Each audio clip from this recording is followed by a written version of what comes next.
DKR 221 mbokk yi ñu ngi leen di nuyu bu baax di leen jaajëfal ñi ngi am mbégte bu yaatu di leen retrouver waat ci seen émission bi di débat du jour ñu fas yéene ànd ak yéen rek saa su nekk faram-fàcce lépp luy jëm ci tolluwaayu réew mi donc face à l'actu ñu fas yéene dalal ci bile plateau Maxu Mandela donc face à l'actu tamit nekk émission buy décrypter l'actualité avec exigence ouverture et transparence fii nag chaque sujet d'importance est analysé en profondeur par nos invités de référence donc tey jii ñu fas yéene fii dalal notre consultant Maxu Mandela mu fas yéene indi son apprentissage donc que ce soit en politique économie société donc dinañ si ñëw partager ko ak yéen suñu mbokk internautes yi di safo DKR 221 donc dama leen di dëgtal rek les différents points yi nga xamante ne moom la ñu fas yéene aborder si biir jotaay gannaaw ba ñu gisee ab vidéo bi nga xamante ne ñaari autorité lañ si gis muy ki nga xamante ne voilà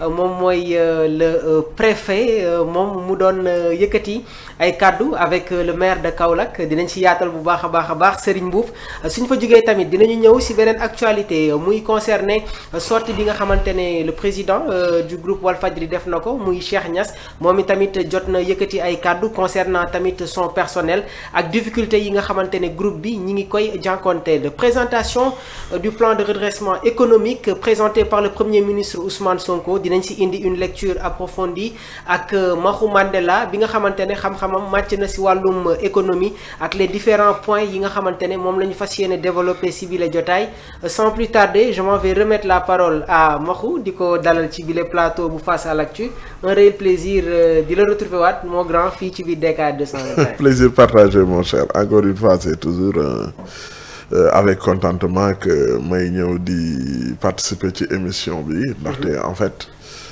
suñu modeste xalaat ci réew mi ñu joxe ko donc mu am benn interactivité ak ñi nga xam ne ñoo ñuy seetaan donc mbégte la. Comme ni ma ko waxee sànq que ce soit en politique en économie aucun enjeu ne nous n'échappe à notre regard notre mission nag c'est d'apporter des clés de compréhension claires et crédibles grâce à des analyses rigoureuses des échanges argumentés qui vont être signés aujourd'hui Maxu Mandela dans votre émission face à l'actu sans plus tarder dañuy dugg ci bile jotaay ak suñu premier point waaye dama leen di wax rek yéen ñi nga xamante ne yéen a ngi ci live bi da leen koy liker di ko partager pour permettre à ceux qui ne reçoivent pas le lien ñu mën ko jot donc comme ni ma leen ko waxee rek dañuy rentrer directement dans le vif du sujet ak l'actualité bi nga xamante ne ñi ngi koy waxtaanee ni ki démb une vive altercation bi nga xamante ne amoon na entre le maire de Kaolack Serigne Mboup ak le préfet du département en marge de la campagne nationale de reboisement bi ñu organisé woon ce week-end donc mu nekk tamit incident qui a été capté par des caméras et largement relayé sur les réseaux sociaux s'est déroulé lors d'une activité de terrain à Kaolack mu nekk tamit une situation inattendue bi nga xamante ne ñi ngi gis le maire ak le préfet ñu jokkante ay kaddu par la suite nag gis nañu les différentes réactions yi nga xamante ne jóge na sur les autorités l'intervention de Cheikh Niass de Cheikh Mahi Niass moom i tamit voilà dinañu ñëw sur sa réaction waaye laataa ñuy ñëw sax ci pàcc boobu Maxu nan ngay jàngatee tey jii nii bile vidéo virale heureusement que après tension bi xaw na wàcc tuuti gannaaw ba ñu regrouper les deux personnalités am na benn question bi nga xamante ne tamit bëgg naa ko poser concernant cette altercation les prérogatives du préfet ak le maire kan moo si ëpp dayoo si wàllu boobu tamit bëgg nañ si nga indi si réflexion ma ko bokkuñu ku nekk c'est pas la même chose bokkuñu xam nga des prérogatives différentes bokkul kii c'est pas pour rien xam nga déjà da ngay dégg souvent ñu naan laan le maire c'est le premier magistrat de la ville oui. magistrat du magistrat buy àtte quoi ça veut pas dire ça parce que magistrat boo xoolee le mot étymologiquement le mot moo ngi signifier magistratus mooy celui qui est dépositaire d'un pouvoir public maanaam kat din koo xamante ni kat askan wi lay représenter askan wi lay defal ci li liggéey askan wi ci la nekk donc moo tax ñu naan le maire est le premier magistrat de la ville. D'accord. Kële nag il représente l'administration. Donc il y a l'élu et le. ki nga xamante ni kat le pouvoir public la lay représenter. Donc ñoom ñaar nag ku ci nekk da nga am une délégation de pouvoir. Très bien.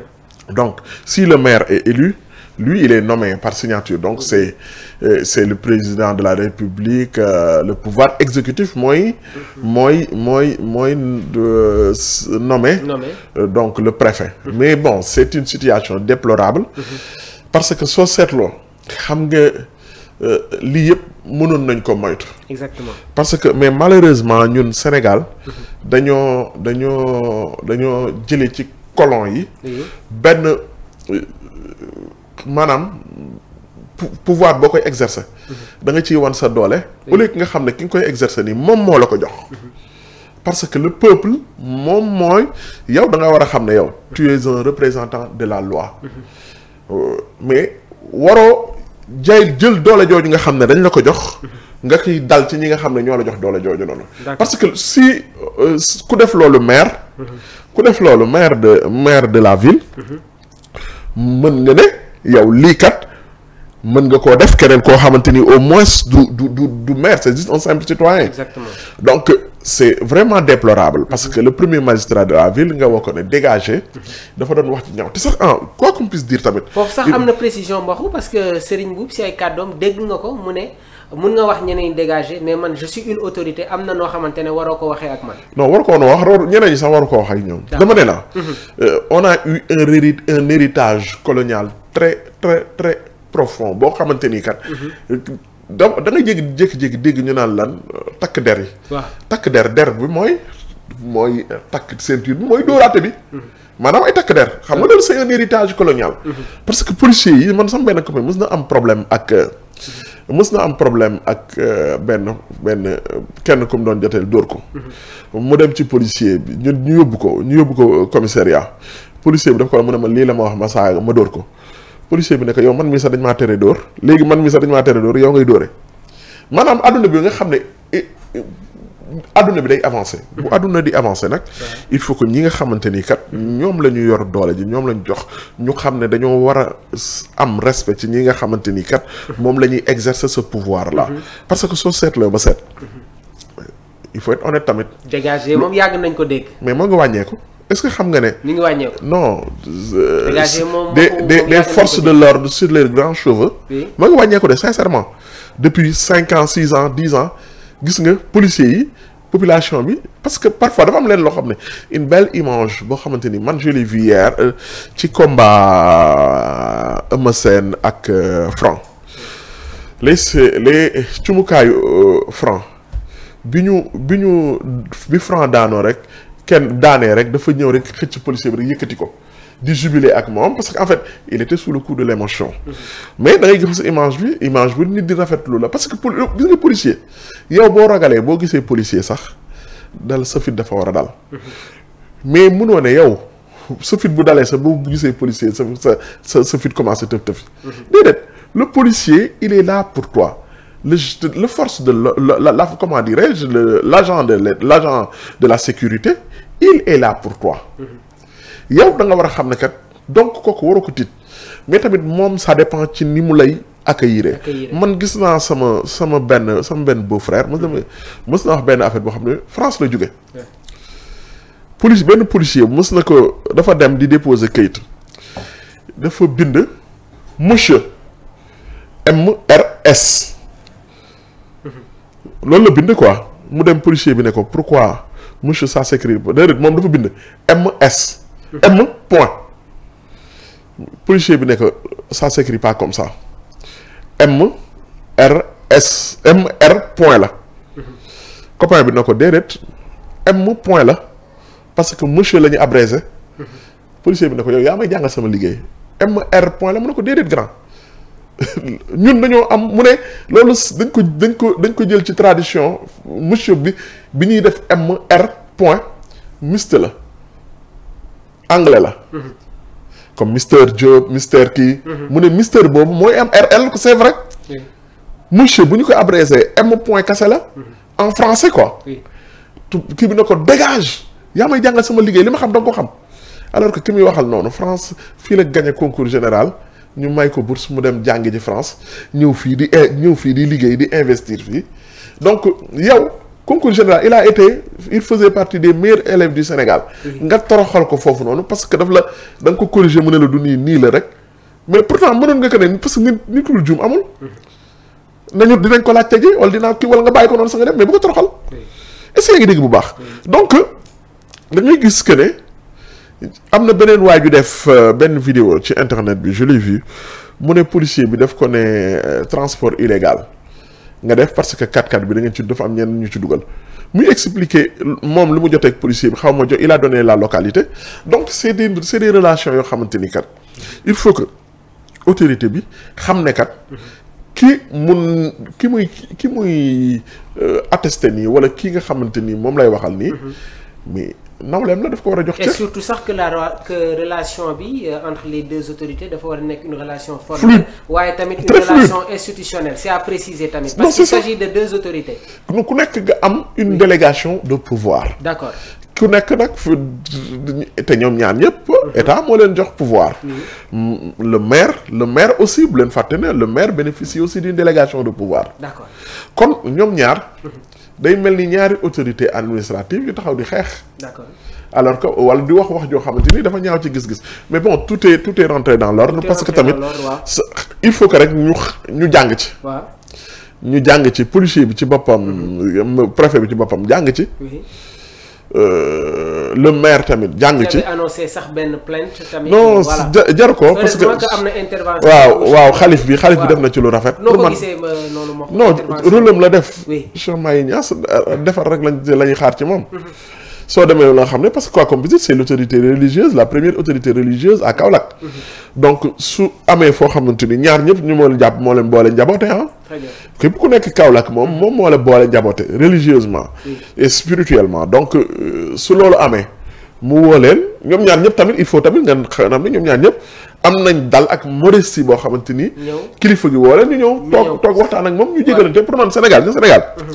il faut qu'on fasse la promotion du bien et qu'on laisse le mal gis nga dafa am réew mi on va vers des défis extraordinaires gis nga la division du ñu yóbbu fenn il faut que ñun ñëpp te loolu nag moo am une unité cohésion sociale non li ñuy songu bu ñu àndul mënuñu ko daan parce que dafa diis te les enjeux yi nekk suñu kanam maxu énorme na rëy na benn période rëy boo xamante ne tant qu'il y a pas cette unité autour de l'essentiel il y aura toujours des problèmes dafa am loo xamante ni comme yow da nga nekk ci sport man dama lay waxaale ci sport gis nga te ñëpp au début ñëpp il faut que ñëpp nii dañoo dem ba nangu ko sport là je prends une référence sportive et même sur la lutte nga xam ne ñun ñoo ko bokk xoolal rek la domination de l'écurie des Parcelles Assainies du écurie sax ay écurie la parce que loolu yëpp xam nga lan moo leen ko may ñaar mbooloo nangu kilifteef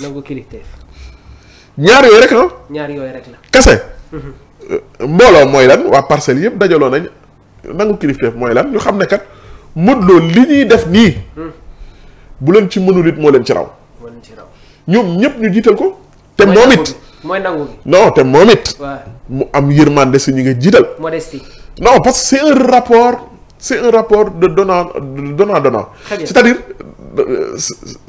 pour ne pas dire donner et dire recevoir sax da ngay joxe dara recevoir dara gis nga ñoom li ñu jox Modou Lo mooy leen jox ko cër jox ko ne moo leen jiitu ci làmb ji jox ko ne sax moo leen gën a xam làmb Modou Lo par modestie mu jël xam-xamam delloo leen ko wan leen protection wan leen entraînement wan leen sérieux mais coow loolu boo seetloo mais mbër yeeg même politiciens yi dañ ci war a jàng xam ne da nga war a jox cër ki la jiite moom it mu jox la yërmande ngeen mën a dem pour mën a accomplir ay exploit bu la ko def rek dem atteindre les objectifs mu nekk ay analyse yu am solo trop concernant point bi nga xamante ne moom la ñu tijjee notre actualité du jour on va enchaîner avec une autre actualité comme ni ma ko waxee sànq crise profonde à Walfadjri ay confessions surprenantes de Cheikh Niass donc à l'instar de plusieurs groupes de presse au Sénégal le groupe Walfadjri jamono ji nag ñi ngi traversé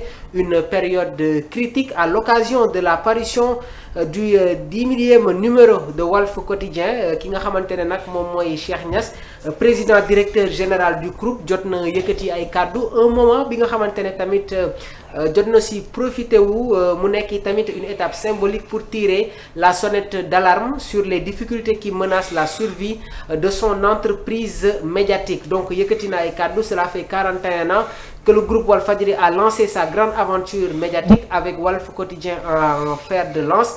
Mais aujourd'hui, l'heure n'est plus à la célébration. Derrière cette longévité se cachent des réalités alarmantes dans un message fort et sans détour.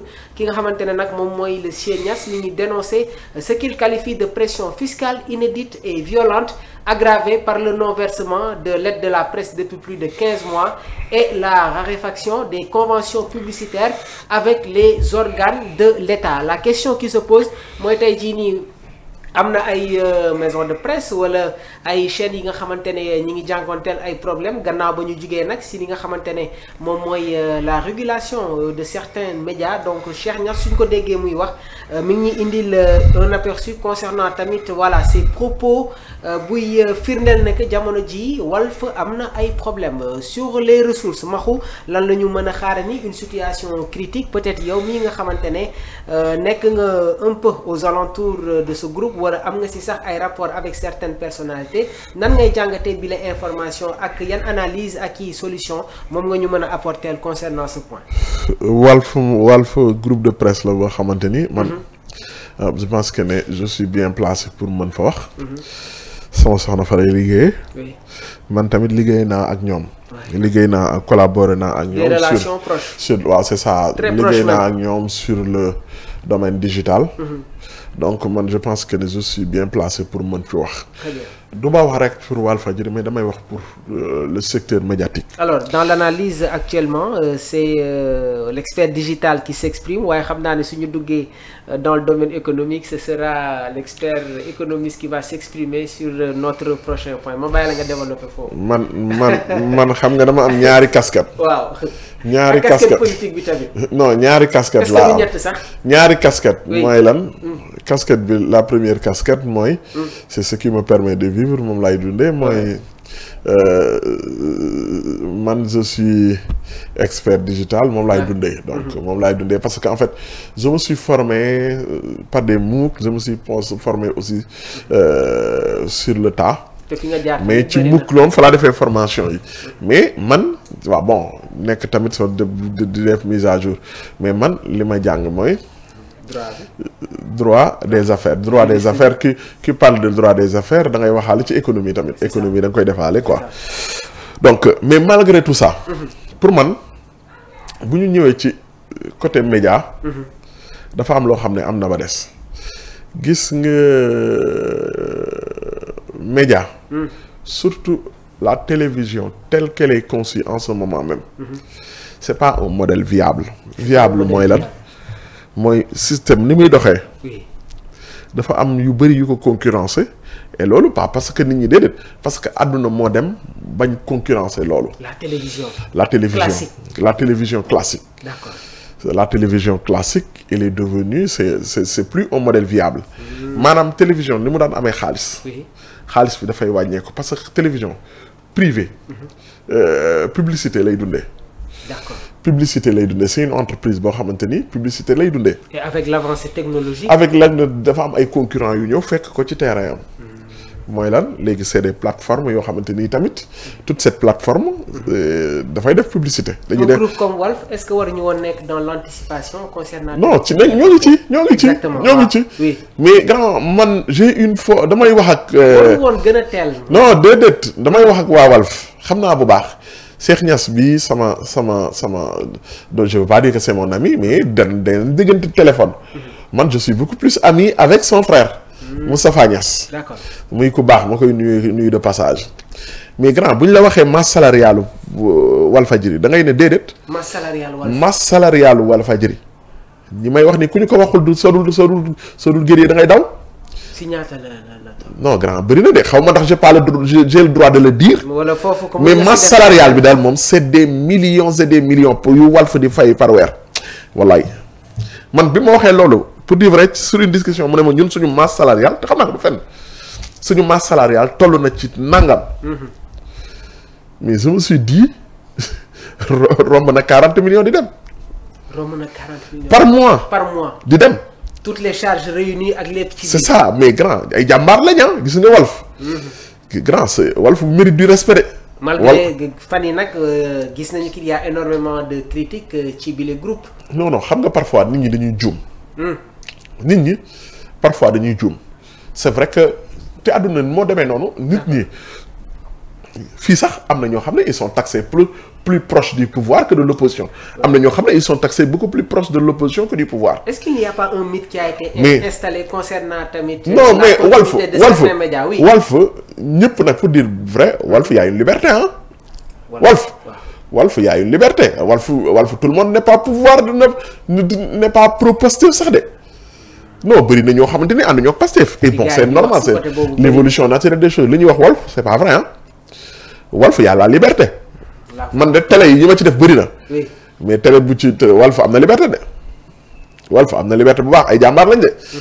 mais grand masse salariale lu moment bi xam nga yow tey ji te plus avec le plan de redressement jàpp médias yi dañuy ils vont mettre la main à la caisse ah. dañuy génne war xaalis parce que ci fiscalité bi ñoom dañoo yokk li ñu war a fay. redevance des médias ci plan de redressement bi.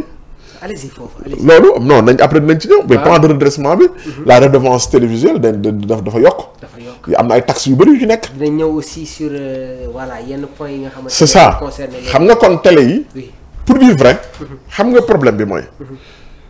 peut-être te ñoom xam nga te loolu c'est même pas le digital dafa wàññeeku.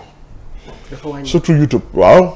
algorithme bi dafa référencement télé yi nga xam ne dañ daan wax ci politique yëpp dafa wàññeeku et c'est normal. même sur la monétisation yooyu yëpp dafa wàññeeku. non dafa revenu day wàññeeku xam nga tax nit ñi connecté wu. bu fekkee politique dafa am élection dafa am Ousmane Sonko dañ ko jàpp kaso Ousmane Sonko Macky manifestation yi. mais bu dara amul mën nañ am duñ dem YouTube. te YouTube ci publicité lay demee plus nit ñaa ngi connecté wu plus algorithme di bouger. plus algorithme bi di bouger plus le créateur de contenu di am xaalis mais li taxoon ak ñi taxoon Pastef pour dire vrai joué na ci rôle. li ngay expliquer ni moom la ñuy woowee. mais médias yi pour dire vrai. la mise en marche. loolu xam nga dafa am ay algorithme yi dafa am lu koy doxal. d'accord lu koy doxal mooy nit ñi di ñëw di connecté wu. plus ñuy connecté wu. plus algorithme bi di dox. d'accord ça dépend xam nga tey jii bu ça dépend ci actualité bi tamit tey jii bu ñu ñëwoon Youssou Ndour je dis de n'importe quoi Youssou Ndour. Youssou Ndour non Youssou Ndour nu mu tërati damay tooñ nag quoi. maa ngi jégalu Wally Seck dafay takk mi yaay gisee deuxième femme ñëpp xam ne dëgg la ñi nekk ci kii bi. maa ngi jégalu nag xam nga ñoom rumeur boobu doon dox ñëpp xam ne dëgg la ñoom ñaar ñu def ay live affaire yooyu noonu mais YouTube da ngay gis bëri nit ñu bëri dañuy ñëw connecté ci mais ñëw pour politique dañoo ñëw pour Wally Seck ak mi yaa gise xam nga nit ñu bëri dañuy connecté wu. li ngay wax nii. léegi nag bu dee lee politique la. algorithme bi day dox à fond ci politique nit ñi dañuy yokk algorithme bi dox nga gis benn vidéo buñ dugal léegi mu am léegi 10 000 vues ak 50 000 vues.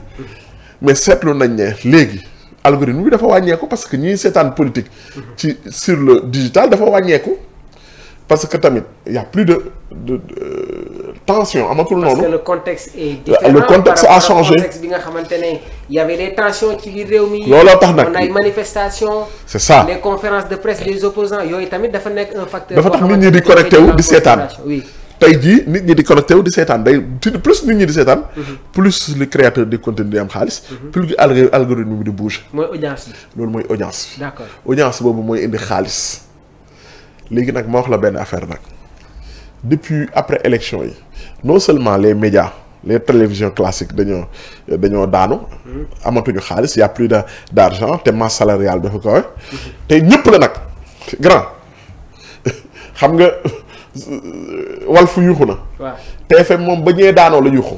TFM 2S ñoom mën nga leen bañ a rek parce qu'ils étaient pas trop politique tamit 2S politique gu ñu woon noonu ñoom it mais soo seetlee 7TV tu sais le problème boobu am na fa ba Maïmouna Ndour moom ko te jàmbaar la ñëpp a ngi yuuxu il faut que tamit ñu xalaat lan moo tax ñuy yuuxu parce que affaire bi moo doxatul modèle économique bi moo viable tul wala lan moo tax affaire bi doxatul noonu. mais est-ce que tey jii les Sénégalais sont adaptés mais au changement d'actualité bi nga xamante ne moo il faut le dire état bi ñu koy imposer. waaw moom laa la wax non loolu dinañ ci wax loolu kañ ci plan de redressement bi léegi moo wax la benn affaire lu leer est-ce que xam nga ne digital bi tout le monde souffre. tout le monde souffre. xam nga état bi nee na dafay taxer. waaw mais ñu bëri dañuy tëj.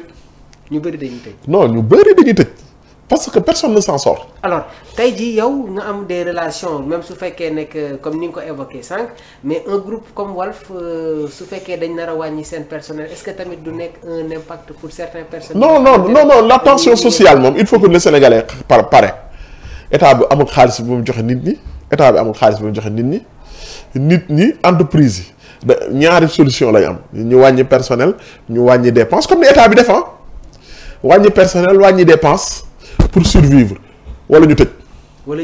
ñaar yooyu rek mettre clé sous le paillasson. loolu ñaar yooyu rek. ce sont les deux alternatives. amul beneen alternative te léegi nag. jàppal benn affaire. yii dox c'est des plateformes. liy dox lan mooy ce qu'on appelle des chaînes YouTube. chaîne YouTube yii dox mën naa la wax quelques-unes yoo xam ne dañuy dox ñooñu mën nañu am nañ xaalis. jarul ñu leen di tudd wax. am na ñoo xam ne mais ñi ci des ñëpp. soo jëlee 30. ñett 5 ou 7. 5 ñooy non yeggul 5 yeggul 7. 5 rek. 5 lay doon. am nga yi ma si doon citer avant-hier noonu. bu dul ñooñu. waaw ñooñu moom mën naa laa wax ne ñoom ñoo ngi ciy génn. ñoo ngi ciy génn parce que ils ont une audience. te yoruñu personnel bu am doole. bu am doole. mais à part chaîne yooyu. ñeneen ñi ci des yëpp bu ñu fayee seen personnel dañoo daanu. ñu ngi souffrir. ñëpp laa la wax. moo tax des fois nga toog sax say confrères wala ne la toog nañu 2 mois 3 mois boo xamante ne percevoir duñu salaire. te tamit kii wu gërëm la de. kaw la jëm non changé gul. changé gul non mais parce que gis nga modèle bi. modèle bi sur le digital. les gens il faut tamit ñu ne gars yi doon nañu am xaalis. d'accord mais affaire bi dafa changé. fi mu ne nii laa la wax. avec les taxes là. gouvernement bi nar a imposer sur le numérique. mais ñu bëri dañuy daanu ñu bëri dañuy tëj. ñu bëri dañuy tëj toutes ces entreprises là dañuy tëj ñu ci ëpp dañuy tëj mais tamit c'est la question qu'il faudra se poser est-ce qu'il y a une autre alternative. est-ce qu'il y a une autre alternative. gis à nga travers say analyses déjà ibbi nga benn brèche wax nga ne que jamono ji il faudra faire des sacrifices. le vendredi jotoon nañu def li nga xamante ne moom mooy le plan de redressement économique et social du Sénégal appelé Jubbantikom présenté le 1er août 2025 par le Premier ministre Ousmane Sonko sous la présidence du chef de l'État son excellence Bassirou Diomaye Diakhar Faye. Ce plan vise à restaurer l'équilibre des finances publiques, relancer la croissance économique et garantir un avenir juste et durable pour tous les Sénégalais. Des différents points abordés lors de cet événement waaye laataa ñuy ñëw dans l'analyse approfondie Maxu sous la forme nan ngay jàngatee tey jii nii la présentation du plan économique laataa ñuy dem nag sur les différents points yi nga xamante ne war nga ñu ci indil une approche beaucoup plus approfondie. xam nga man lu bëri dama d'accordul ak nit ñi ni ñuy critiquer le plan. Pour man c'est un plan c'est un ensemble de mesures. Il y a des critiques Maxu. Non, il y a beaucoup de critiques et parfois malheureusement le pouvoir tamit peine à expliquer. Il y a un problème de communication très grave sur le régime. Waaw c'est ça problème de communication bu grave boo xamante ni kat. Pour man pouvoir bi da ciy péché. dinañ ci ñëw mais ci forme bi nan nga ñuy analyser. non xam d'accorduma nit ne dak programme bi baax nu mu tërati plan de redressement bi baaxul. est-ce que teelul sax yenn critiques yi Maxu. non pour man parce que c'est des points da ngay wax point bi d'accord ma ci. oui lii d'accord naa ci lii d'accord ma ci points. mais mënoo ne plan bi baaxul mënoo ne plan bi baax na tamit. parce que boo nee plan bi baax na ça veut dire que plan bi baax na à 100% ça veut dire que gisuma ci dara loo xamante ni est-ce que te tamit nit ki tamit c'est de la critique. nit ki da ngay am yoo xam ne da ngay jàpp ne bu dee yow da ngay jàpp ne am nga ci tuuti xam-xam da ngay jàpp ne lii d'accord nga ci lii d'accord nga ci man am na ay points yoo xam ne d'accord naa ci yi d'accord ma ci yi ma ci gën a d'accord parce que ay points sur des secteurs de l'économie là je maîtrise pas tout xam nga dañoo wax ci auto wax ci enseignement wax ci numérique wax ci foncier wax ci il faut que nag nit ki tamit boo bëggee xam lépp da ngay juuma. Très bien. am na loo xam ne xamoo ko da ngay jàpp ne du yow yaa ko war a critiquer ki ko xam moo ci war a critiquer. dinañ ñëw sur les différents chantiers du plan jot nañ ko. mais ce qu'il faut mais si analyse simple bi laataa ñuy ñëw sur les différents points. sur la forme balaa su ñuy ñëw ci fond bi. voilà pour man sur la xam nga lan plan bi da ngay wax lan moo ko tax a jóg mais Sénégal ñëpp d'accord nañ ne on est dans des difficultés financières hein? On est dans une crise financière extraordinaire. Oui. L'argent ne circule pas. Il y a ton ami Karim qui n'est pas d'accord sur la présentation du plan économique moom nee na nañ jël économie bi tegee ko ne wax ci fiscal. mais pour man loolu il faut que ñu xam benn affaire il faut que ñun ñu xam ñan la ñu fal. ñan la ñu fal. non grand sénégalais yi ñoom ñoo fal ay non. oui c'est des gens yoo xamante ni tamit quoi qu'on puisse dire c'est des inspecteurs. des impôts et domaines. c'est ça nit ki tamit bu jaaxlee. oui non fi mu xam rek fa la jëm et tamit il faut savoir que contexte bi dafa marqué par une situation budgétaire difficile déjà il y a une dette publique très élevée près de 120% du PIB. Un déficit budgétaire. non grand man loolu laa d'accordul tamit.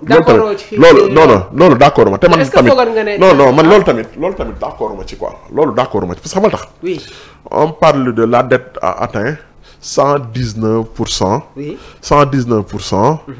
Du PIB. oui mais il faut que ñu am les chiffres officiels. les chiffres officiels parce que déjà 119% yooyu noonu ñuy wax noonu il faut d'accord que ne ñun ñëpp on est d'accord que ne. gouvernement bi su génnewul benn document officiel que ne la dette a atteint 119% du PIB parce que bu ñu mujjee génnee 99 ñaata la ñu wax 99% du PIB ñu jékki-jékki mu sauté de 20 points yegg ci 119%. donc 119% yooyu il faut que ñoom ci boppam. mais ñoom moom lañ liggéeyee le gouvernement ci 119% yooyu la liggéeyee mais fan la ko jëlee. parce que 119% yooyu ñëpp laa la wax ñi ko gis ñëpp ci Barclay lañ ko gis jëlee agence Barclay. Barclay bi wax na ko Bloomberg sax après la ko jël mais Barclay moo génnee 118% yooyu du PIB. la dette publique du Sénégal. d'accord mais la dette publique du Sénégal. du tubaab yi ñoom ñoo ñuy wax lii lañ amee ci bor ñoom ñoo ñu ciy wax. là il fallait un document officiel. document officiel bi ba bu génnee. ñu ne non dette publique bi yegg na ci 119%. ñuy wax tamit nekk ce plan c'est pour faire plaisir à la FMI yooyu tamit noo koy jàngatee. non gis nga FMI. FMI n'est pas forcément un ennemi. FMI. n'est pas forcément un ennemi sur tous les plans. c'est vrai que nag FMI li ñuy teg dëkk africain yeeg yooyu moom wax dëgg yàlla c'est difficile ñu génne fi mais li ñu wax da ngay xool que ne yow. est-ce que lii parce que problème bi mooy gis nga ce que tu dis dans l'opposition boo ñëwee ci pouvoir dafa am ay réalité pouvoir yoo xamante ni nga bañ ko nga nangu ko day am mais yow fekk nga fi benn situation bu catastrophique xam nga ne yow lii l'état ne vit pas l'état survit mais au grand mot les grands remèdes feebar kañ boo ñëwee da nga feebar da ngay nangoo pikiiru parce que piqûre boobu buñ la koy jam dina métti lool parfois soo moytu sa xale bi bu demee def vaccination ba pare soo seetloo jour boobu day feebar mais feebar boobu lan moo ko tax a jóg pour suba mu wér la c'est ça pour suba mu wér la donc ñun li ñuy def nii il faut que sénégalais yëpp xam ne dafay métti ku la ne tamit damay dégg tamit waa Pastef il faut qu'ils aient une communication honnête sinon ça va se retourner contre eux. pourtant nag ñi ngi gis ne que tout le temps nos autorités ñu ngi insister sur cet exercice de transparence il faut que ñoom ñu wax sénégalais yi que ne la situation ces 3 prochaines années là bu dee ñoom parce que bon ils visent la lune quoi man je suis pas sûr qu'ils vont toucher la lune mais tubaab bi dañ naan boo si tu touches la lune au moins tombe sur les étoiles la sax parce que suñu ñëwee déjà sur les 3 chantiers waaye tamit dinañu ñëw sur yenn taxes yi nga xamante ne dinañ ko augmenter si wàllum tout ce qui est tabac même pari food yi ak les influenceurs ci wàllu boobu tamit maxu bëgg naa. ci ban point. ay points yu bëri wax ma benn rek. d'abord on va commencer sur les mesures principales du plan yi nga xamante ne 3 chantiers la déjà il y a une réduction maîtrisée de la dépense publique comprenant la réduction du train de vie de l'État. la fusion ou suppression de certaines structures et la numérisation des services administratifs. ok man loolu d'accord naa benn affaire mais xam nga lan laa bëggoon a gis. oui man c'est une chose boo xam ne dama ci doon déglu dégguma ko sur le premier plan de redressement. Oui. Le plan Saxolum il y en avait. La différence tey jii entre le plan Saxolum ak plan bi nga xamante ne que moom la ñu mujjee proposé. Il y a une grande différence bu rëy la. indil ñu si foofu analyse ma ko. mais nag il faut que Pastef def attention de pas plan Saxolum. yaa ngi ci point bu am solo nii. est-ce que xam nga ne le plan Saxolum moom en économie man bi ñu koy jàng. suñu professeur dafa waxoon ne c'est le plus grand succès dans l'économie du Sénégal mais mooy yóbbu Pastef mooy yóbbu parti socialiste opposition looloo tax ma perte pouvoir bi. c'est le plan Saxolum moo ko perte loo pouvoir bi. le plan Saxolum. non dëkk bi dafa métti woon moo tax mën a Pastef nañu préparer la population xam ne dafa nar a métti ku la wax leneen lu dul li ma la wax ni day wax lu amul ça va être vraiment difficile ces 3 prochaines années. non parce que dañoo nar a takk suñu biir mais grand takk suñu biir bu ñu daan añee bu ñu doon lekk ñetti yoon ci jour bi ñu ne non léegi kat benn yoon ak xaaj la ñuy lekk. mais day métti. mais moo ko est-ce que tey jii nii population bi ñu nar leen tegaat leneen ak. fu dina métti ça va être compliqué moo ko. non dina métti est-ce que la population va accepter ça mais tamit il faut savoir c'est un mal nécessaire grand ñun si la situation elle est catastrophique de non la situation xam nga le bureau d'étude Mazad il faut que sax mu génnee ay chiffres am ñu xam. mais grand dafa am loo xamante ni. ñun ñi il faut que ñu comprendre côté accepter ko xam ne dafa nar a métti ces 3 prochaines années ku la wax leneen lu loolu day neex parce que suñu ñëwee ci point par point. sur le premier chantier. waaw jot naa la évoquer li nga xamante ne moom mooy l'élaboration maanaam une réduction. waaw léegi foofu laa jóom dama kii xam nga lan laa bëgg doon xaar. ci plan Saxolum bi xam nga da nga ma laaj benn affaire sama ñëw ci boobu dafa amoon réduction des salaires. C'est réduction des salaires d'une certaine classe ak gel des salaires. mooy lan xam nga dañ lay jàpp non c'est la fonction publique. sur la fonction publique. xam nga salaire mën nañ ñu ne chaque année da ngay yokk. parce que ancienneté bi day tax salaire yi di yokk. mais dañ ko gelé woon plan Saxolum dafa amoon gel des salaires ba pare diminution des salaires amoon na ci certains fonctionnaires. Abdoulaye Wade Abdou Diouf. à l'époque moo njëkk a wàññi salaire am. man j'aurais bien aimé cette fois-ci. mais on parle de directeur général des directeurs généraux yu am ay 10 millions ay 9 millions yooyu mais grand ñooñu tamit symboliquement dañ leen waroon wàññil seen salaire. non parce que boo nee baadoola bi. nañu wàññi salaire am. baadoola bi li mu doon am da ko ba pare nga ne baadoola bi taxes yi da nga koy yokkal. sànq noonu sax gis nañu benn publication bi nga xamante ne le premier ministre Ousmane Sonko def na ko nee na déjà il est inacceptable ñu gis ay yenn fonctionnaires yi nga xamante ne il se retrouve avec des milliards. Ousmane Sonko premier ministre xam na ne. oui li mu wax ni. pour mu atteindre juste la moitié.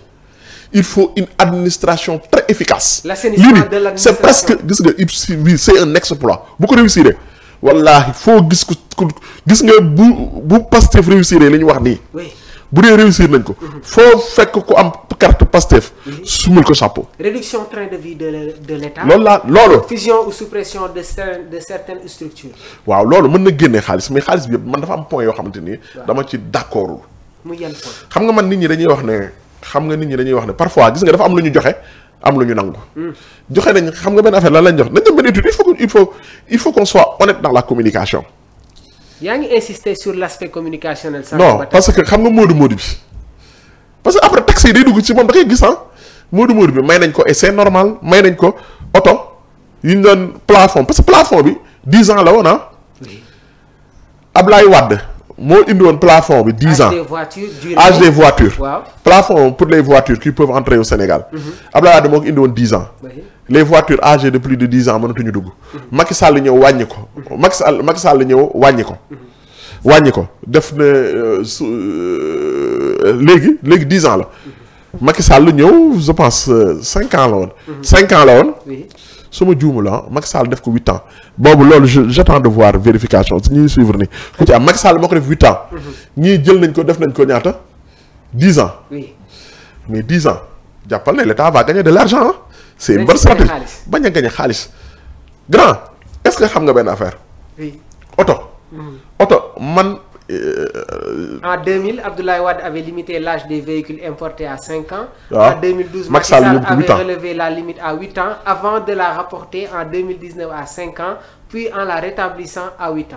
waaw léegi xam nga loolu la Ablaye léegi loolu la. kii 5 ans la jógee dem 8 ans. waaw ñii ñëw jël ko def ko 10 ans. mais jàppal ne c'est mûrement réfléchi ah.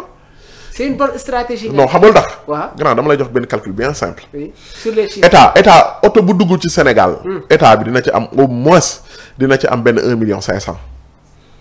oto bu mën a dugg Sénégal nag. sur les frais de douane ak yooyu. waaw douane dédouanement.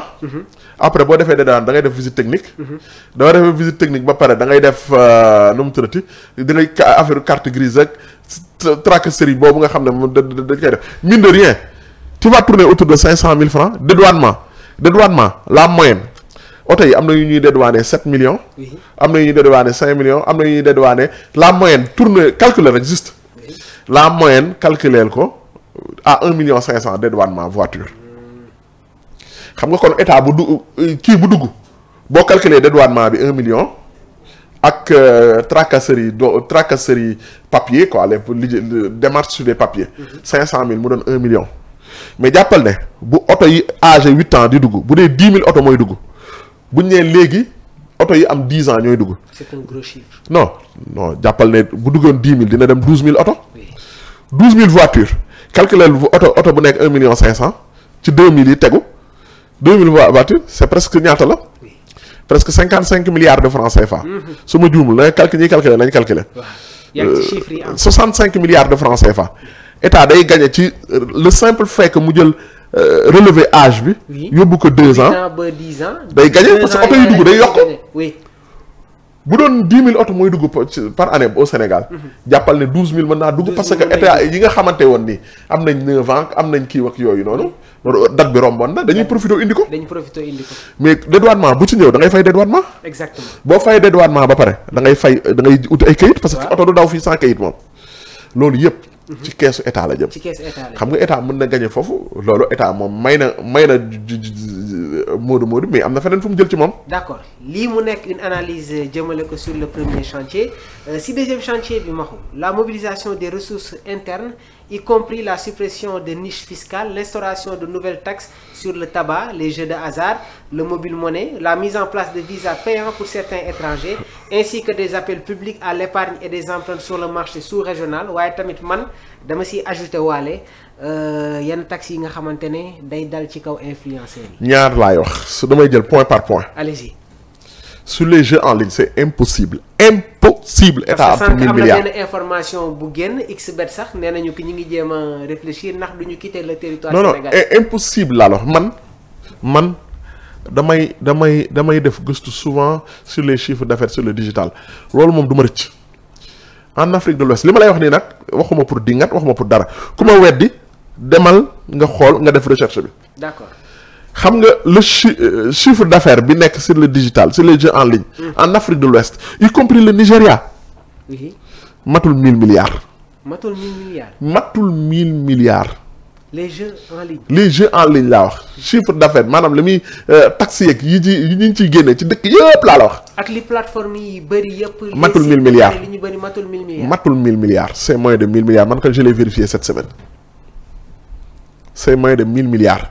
bu la Sénégal waxee rek Sénégal kese ne la mën naa jël ci pari en ligne bi 1000 milliards mënul nekk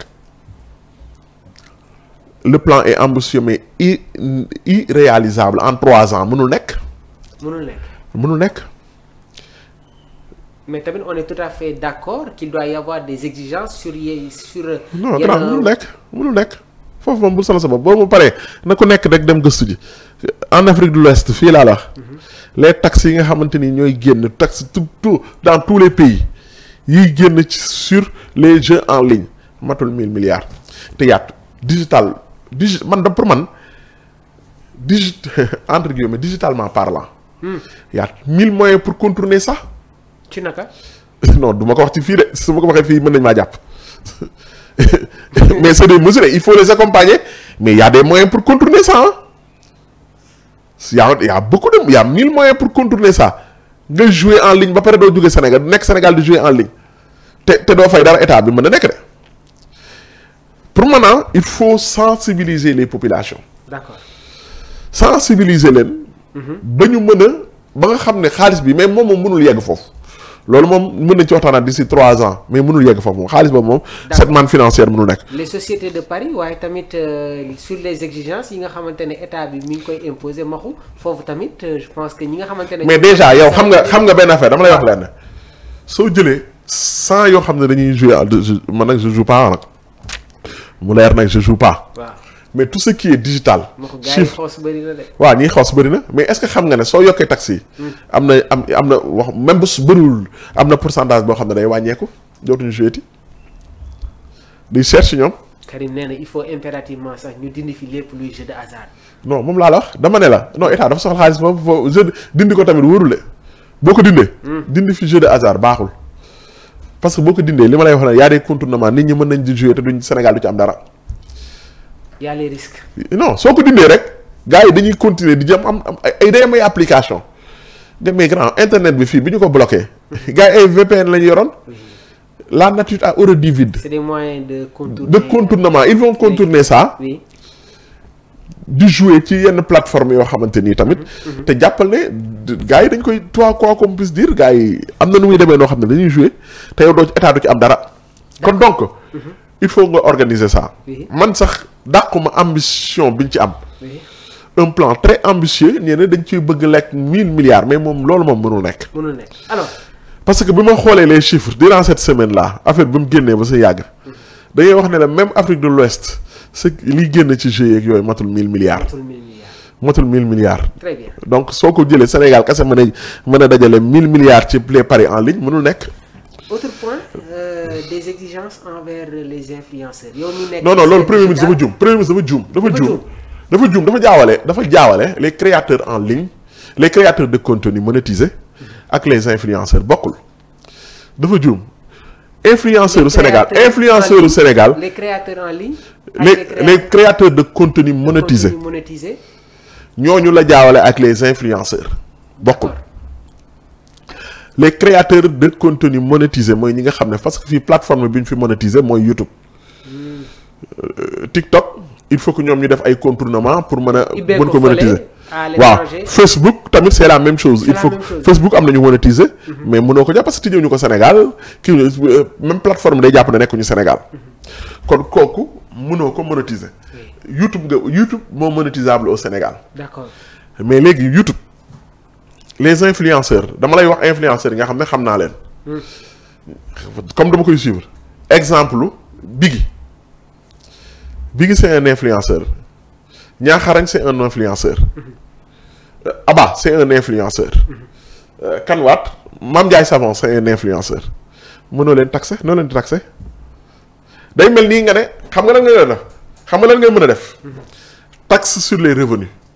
maanaam mënoo yow li nga taxe li ñu gañee ci année bi te mënoo ko xam nga la leen dul nga dem ci menuisier bi nga xamante ni ki koy fay du ko fayee carte du ko fay banque du ko fay chèque cash lay fayee ko parce que ñoom ñëpp cash la ñuy fayee ko ñenn ñi nga xam ne ñooy liggéeyal entreprise yi ñooy dem ci entreprise mais entreprise bu leen di fay da ciy jël TVA bi Abba laa lay wax Abba mi ma xam Abba day liggéey entreprise yu bëri macha allah yàlla na gën a yokk mais Abba entreprise bi bu koy defaral contrat de publicité da ciy defaale TVA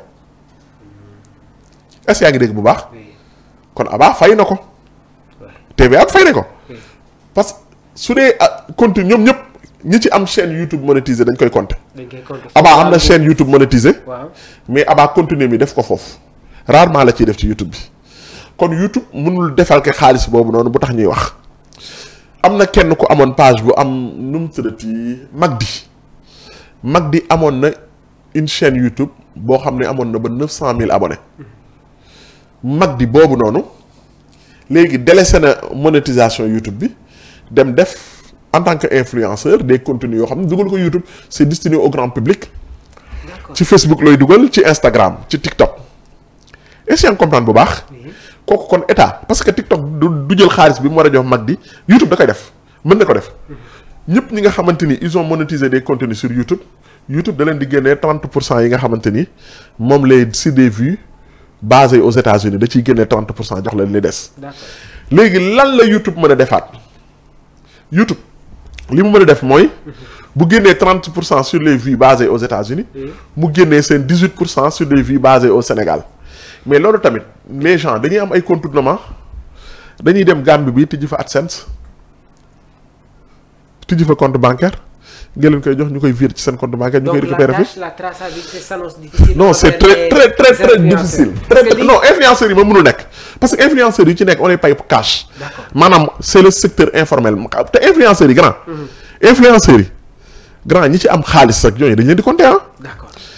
parce que ñi ci xam nga su doon contenu monétisé. nga mën a wax YouTube bu leen di fay jël comme ni muy def ak ñëpp. YouTube tey jii boo amee 1 million maa ngi jégalu 1 million.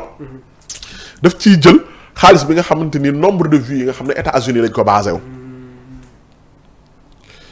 su dee 1000 vues yoo xam ne États-Unis la. mu calculer ko mu doon $150. $150 da koy jël jox ko le gouvernement américain. pour man xam nga ci wala lay war a nekk ay c'est mënagul nekk léegi nii. ñu am ay plateformes yoo xam ne c'est des plateformes africaines. D'accord. yoo xamante ni nit ñi ci boppam africains yi ci boppam moom la ñuy utiliser mais ñun plateforme yëpp moomuñu ci benn. mënuñu imposer la gis nga grand taxes yi. même Union européenne dañoo am problème pour taxer les GAFAM. GAFAM mooy Google. Amazon Facebook yooyu noonu. dañoo am problème pour taxer les GAFAM coow la à chaque fois c'est des histoires à n'en plus finir chaque année. mais léegi yow influenceur dama lay jox exemple kenn. Mame Ndiaye Savon xam nga Mame Ndiaye Savon mënoo ko taxer. ci li muy gagné ci info parce que produit am la Mame Ndiaye Savon li muy jaay en ligne sax mënoo koo xam parce que moom day jaay nit ñi dem fayee ji ci boutique ba yow boutique bi nga mën a taxer mais Mame Ndiaye en ligne publicité lay def publicité bi kenn fayu ko ci xaalisam ne kenn fayu ko ci en ligne bu ñu ko fayoon en ligne nga mën a jël xaalis bi ñu ko fay en ligne nga récupérer ko ñu dem ci kanawaat. yaa ngi leen di cité de. non dama leen xam. influenceur man sur le digital lépp laa xam. lu baax ak lu bon lépp xam naa ko ci.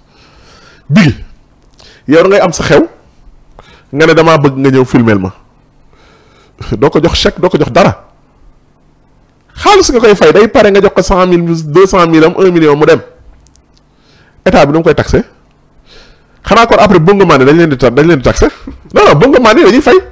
ñoom ni ñuy fayee bongo maane la ñuy fayee influenceurs yi au Sénégal cash suñu ko digitalisé woon ba ñëpp commencé nag. salaire mais ñun amaguñu culture boobu yegguñu foofu. on parle du digital waaye tamit maxu les médias jamono ji. non li ma bëgg a wax dañoo waxoon xaar ba bu fekkee ci les influenceurs. les paris en ligne. wax nañu les paris en ligne. ak lan. wax nañu tamit sur l'âge des voitures maxu. Ah. Donc le troisième chantier mooy un financement endogène sans recourir à l'endettement extérieur mais foofu laa bëgg ñu terminer mais sur les médias. mais médias yi loolu la xam nga redevance bi. oui bind na daf moo ngi ci plan bi. redevance bi am na 16 milliards yu ñu ci war a jël. redevance des médias 16 milliards ça veut dire que 16 milliards ñaar moo mën a nekk. état bi su ma juumul état bi. sur les tabacs aussi ma. le tabac. waaw mais le tabac moo ngi taxe yaa ngi ci 70%. dañ ko bëgg a yeggal à 100%. mais c'est bien. c'est bien pour man c'est une bonne chose. c'est une bonne chose. grand cigarette bi day yàq rek. cigarette moom. waaw ku de am xaalis dem bay taal xaalis bi. loo mën a jël ci moom jël ko ci. mais sur le mobile money. voilà sur le mobile money. loolu foofu laa lay wax. taxe sur le mobile money. le mobile money mi ngi bokk tamit sur le deuxième chantier. waaw sur taxe sur le mobile money. waaw loolu la ñuy wax loolu la ñuy wax en digital fintech. finance technologie. mooy fintech. sur le fintech mais grand fintech soo mobile money bi boo ko taxé da ngay taxé diaspora bi lu bëri. diaspora bi li ñu gagné ci oto yi la ñuy tax ngay taxé fii non Orange Money. oui. Wave. ñoom léegi dañu c'est devenu une habitude au lieu que ñu envoyé duñu Western. Orange Money la ñuy envoyé seen dépense. wala Wave. boo ko taxé te grand ñun Sénégal on est très taxé de moo tax affaire day métti grand ñun Sénégal vivre au Sénégal c'est très difficile. c'est difficile. bëri de maa ngi koy expliquer dama dem ci Auchan bi. oui. gis benn koo xamante ni il est de la sous-région. oui. muy ñu nekk bi nii pour fay. mu toog def nii quoi di sign benn gaañan bu nga xam naa booy bi gaa ji da ko xam waa ji nekk ci Auchan bi ne ko tu sembles être stressé mu ne ko je stresse à chaque fois que je suis au Sénégal mu ne ko lu tax mu ne la vie est très difficile ici tout est cher mais grand ñun dama lay wax leen xoolal diaspora bi li may wax ku ci nekk mën na ko seede ñun ni suñu niveau de vie li ñuy vivre comme ñu nekk Europe Dakar fait partie des villes les plus chères en Afrique. En Afrique. Et même dans le monde. Alors que le Sénégalais, te loolu li tax mu cher mooy taxi. Le Sénégalais est déjà trop taxé. Il y a trop de taxes. Non mais location yow soo seetlee location bi ku ci nekk sa salaire xaaj bi location la location bi lu tax mu cher. taxi ci la bokk. location bi moom grand. nga war ci dem transport mais de grand. ak transport bi le Sénégalais est trop taxé. le Sénégalais est trop taxé. boo ci bëggee yokkaat yeneen taxe dafay métti. passe métti na de. non lépp a métti Sénégal grand fii même le fait de manger ça coûte très cher. Sénégal dund fi mais Modou yi ñu gën a bëri suñ ñëwee fii dañuy bu ñuy jënd lekk ak yooyu dañuy gis ne affaire bi comme dafa mel ni ñu ngi Europe. xam nga kon loolu boo ci ni mu méttee nii boo ci naree yokk lu gën a métti. parce que Modou bi xam nga jàppal ne léegi booy def transfert.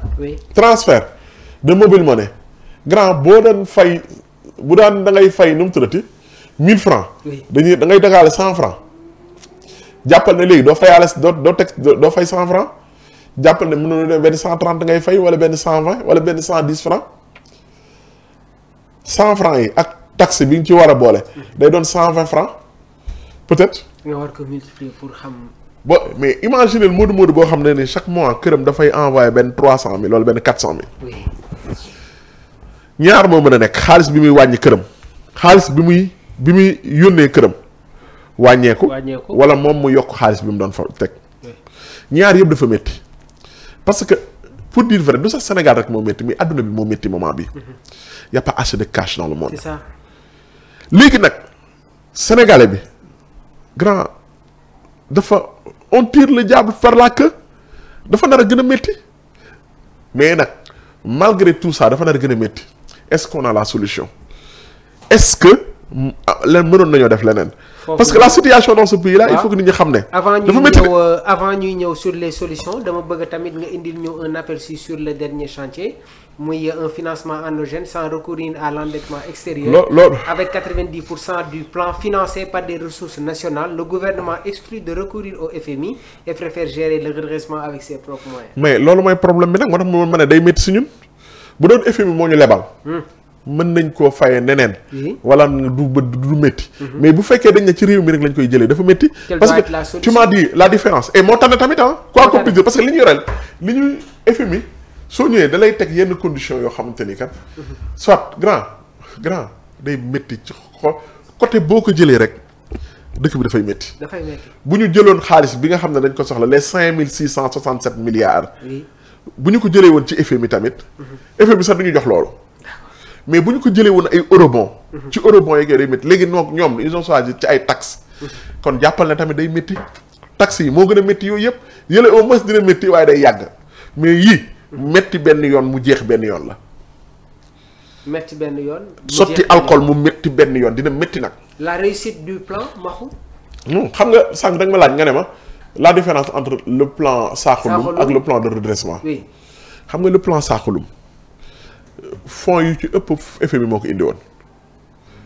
le redressement en 2012. oui FMI moo joxe xaalis bi. oui te dette bi c'était une dette intérieure. d'accord fii nag c'est une dette publique. maanaam une dette extérieure ñun bu lay passé entreprise yi la ñu yore loon xaalis parce que état bi mënatul woon a fay ñu indi le fameux plan Sakhoulou ñu ne bu leen fàtte Sakhoulou bi privatisation ci lañ jaayee Sénélec plan Sakhoulou ci lañ jaayee Sénélec ci lañ privatiser Sénélec ci lañ jaayee SDE ci lañ jaayee Sonatel ci lañ jaayee entreprise yu yëpp ci lañ leen jaayee état bi da doon jaay pour am xaalis bi pas état bi jaayul parce que yëpp jaay nañ ko li ñu ci dese bëriwul état bi la lay jaay suuf si lay jaay suuf si li ñu jël ci armée française ak yooyu moom la ñuy jaay wala loué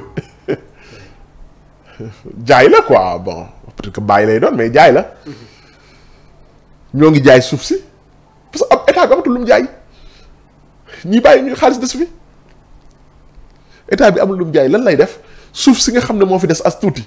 moom lay te mu am valeur loolu la wax. ñu jaay ko moom loué la ko tuddee sax mais ñu jaay ko. d'accord bu ñu ko jaayee xaalis bi ñu fay ci bor gi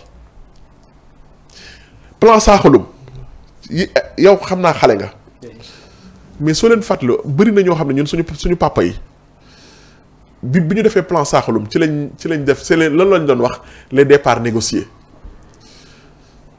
fonctionnaires yu bëri dañ leen dàq ñu leen de c'est des départs négociés. d'accord loolu la ñu waxoon départ volontaire. départ volontaire. boo déggee ñuy wax départ volontaire. plan Sakhalum bi moo ko accéléré woon. parce que fonctionnaires yi dañoo bëri woon il fallait que ñu wàññi leen. moo nekkoon la procédure d'accélération.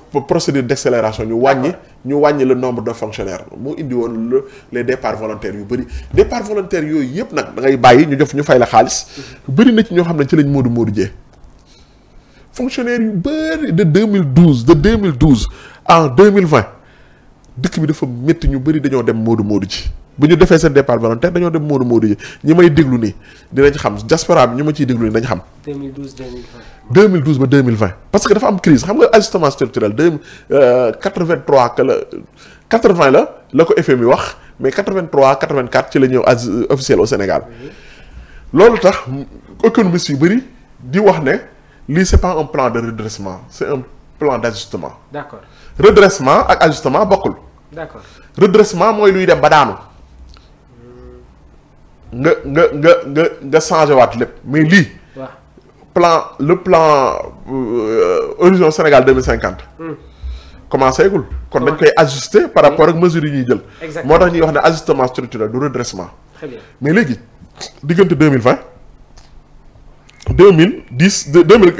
1980 ba 92 ajustement structurel bi dafa commencé di jaxasoo Sénégal yëpp commencé di daanu parce que ñu def le plan de redressement le plan Sakhalum le fameux plan Sakhalum ñu dàq ay fonctionnaires jaay Sénélec jaay SONES jaay Sonatel jaay état bi jaay renfloué xaalis bu bëri moo tax 2000 ba Abdoulaye Wade ba mu ñëwee moo tax Abdoulaye Wade na fekk na fi xaalis parce que dafa bëri xaalis bu ñoom ñu récupéré boo xamante ni dañoo jaay wàññi fonctionnement wu administration xaalis bi ñu dajale noonu Abdoulaye Wade ba mu ñëwee moom lañ defee ay pont yi pour dire que kon Sénégal lañu xam ne mën na métti mais li ñu ci mën a am mën na doon lu baax parce que plan Sakhalum moo tax ñu am ay taleeg ay kii yu bëri infrastructure yu bëri yi Abdoulaye Wade mën koo def très bien donc kon tamit lii mën na métti mais c'est difficile ça va être vraiment difficile. Chaque semaine nous débattons analysons et décryptons les faits marquants de l'actualité politique économique tey ñu doon dalal ci bile plateau Mahou Mandela donc je pense que le débat a été enrichissant on a fait le tour de l'actualité Mahou. merci plaisir rek la ñuy am tout le temps di la dalal. ci man dafa am lenn lu ma bëggoon a wax da ma ko mayul. waaw muy lan. sur la possibilité. est-ce que mën nañoo jóge sur un déficit de 14%. 14 ñëw 3% en 3 ans. Allez-y. Il y a des pays qui l'ont réussi. Oui. Ghana l'a réussi avec John Atta Mills. Le Ghana. Ghana réussi na ko en 2012. Oui. benn président bi nga xam ne il est décédé au pouvoir. tout le monde la ñuy wax John Atta Mills. John Atta Mills il a réussi jëlee le déficit budgétaire bu Ghana de 14 points à 2 points. D'accord. En 3 ans. Mais tamit il y a eu un rebasing. Mais malgré tout ça comme moom réussir nañ ko. ñun tamit war nañ ko mën. mais il faut que sénégalais yi ñu nekk xam ne yombul. dina métti. gouvernement bi tamit am une politique de vérité ñu bañ a pêcher ci communication bi. kon ils doivent être dans la continuité. non il faut que ñu xam sénégalais yi wax sénégalais yi dëkk bi fii la toll. oui parce que tamit grand. soo jëlee sa benn téléphone boo xam ne 30 000 lay jar. nga ne da nga koy jaay génn naan 200 000 la nga koy jar. ku la xam ku la bëgg. bëgg mu jar danaa laan grand sa téléphone bi mënoo ci am lu dul 30 000. te boo ci gisee 27 000 jaay ko. parce que situation bi moo yegg foofu. Sénégal nag il faut que ñu xam ne la situation elle est très difficile. D'accord. Solution bi ñu ci am. mooy bi ñu présenté nii. il faut que tamit ñu accompagner leen ci te xam ne dafay nar a gën a métti. Exactement. Ça a été un réel plaisir donc doon dalal Mahou Mandela ci émission bii di Face à l'actu Donc l'émission qui décrypte l'actualité avec exigence, ouverture et transparence. Ici, chaque sujet, comme ni ma ko waxee woon sànq, d'importance est analysé en profondeur avec des invités de référence. Maxu ñu ngi lay jaajëfal bu baax a baax di la bàyyi rek nga tàggatoo ak suñu mbokk internet yi. Merci beaucoup mon cher Mamour, encore une fois di jégalu su fekkee wax nañ fi wax joo xamante ni kat. xaw naa dëgër wala kat kenn xaaru ko ci ñun. oui yaakaar naa defar moo ñu tax a jox. mais nag bon lu ñuy defar rek yëpp nañu waxante dëgg rek quoi suñu waxantee dëgg rek. yàlla mën na ci yokk ndox mu sedd. li nga xam ne ni nag moom la autorité yi song. ñu leen di ñaan yàlla ñu réussir ko donc dina métti ci population bi waaye population bi ndax xam ne on n'a pas d'autre choix garab la. ngay gëmm. naan gëmm guux rek.